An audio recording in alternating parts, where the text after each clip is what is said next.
Thank you, Ryan McQuaid, for today's contingency. Agamemnon contingency. Green with evil. The path to heroism sometimes begins with villainy. Someone who may have been more than willing to stab you in the back in the past would now sacrifice himself for you without a second thought. For in truth, the only true way to defeat one's enemy is to bring them over to the side of the light. And with any luck, they will spread that light to others along the way. Tommy Oliver is such a hero. Someone who started out as one of the most dangerous villains the Power Rangers had ever faced.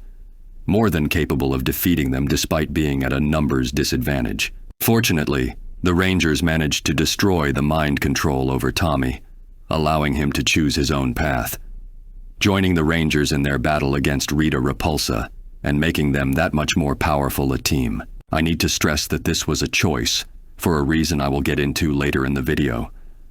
But for now, just know that his decision to join the Rangers as the Green Ranger was short-lived. As the powers were originally granted to him by Rita, they were unfortunately also taken away, depowering Tommy.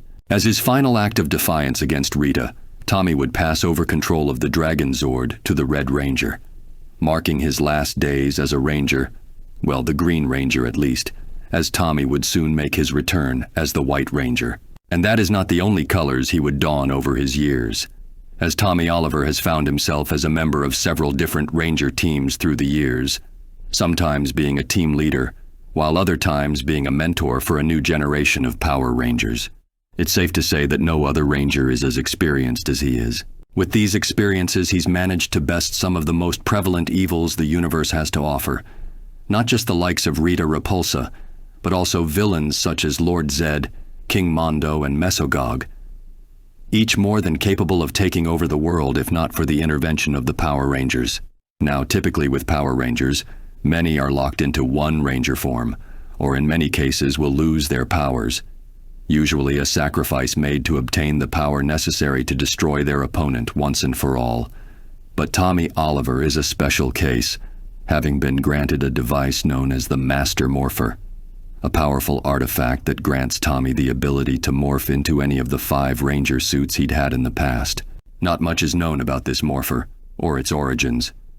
But if I had to speculate, it had to have been forged for him by Ninjor, an ancient ninja who not only knows the secrets of the morphing grid, but was revealed to have been the one who forged the power coins. Of course, this is just speculation, as for all I know, Tommy could have just been handed his Morpher by the Morphin Masters themselves.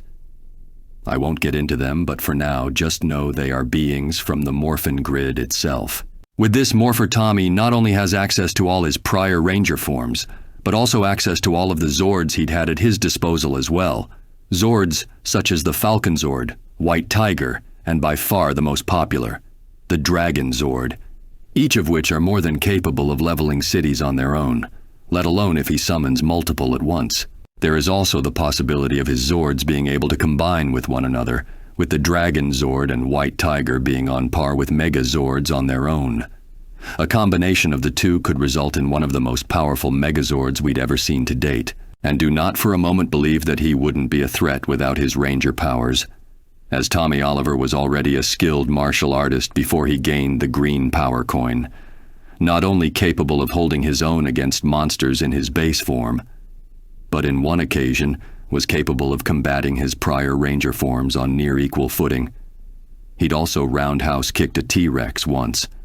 Not sure how to quantify that as a feat, but I just figured it'd be something I should mention.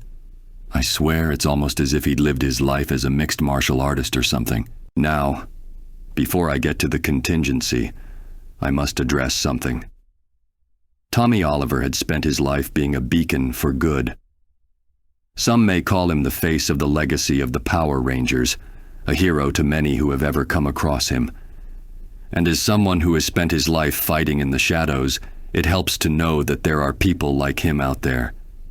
But that said, for as powerful a light as Tommy may be, he had a chance to be as equally powerful a darkness.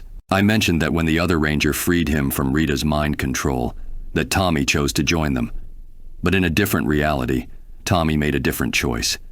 He decided he would stay at Rita's side, continuing to fight against the other Rangers.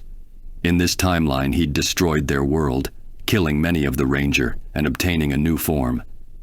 In a timeline where Tommy's evil grew greater than even the witch that gave him his powers, Tommy would assume control of it all, adopting a new name in the process.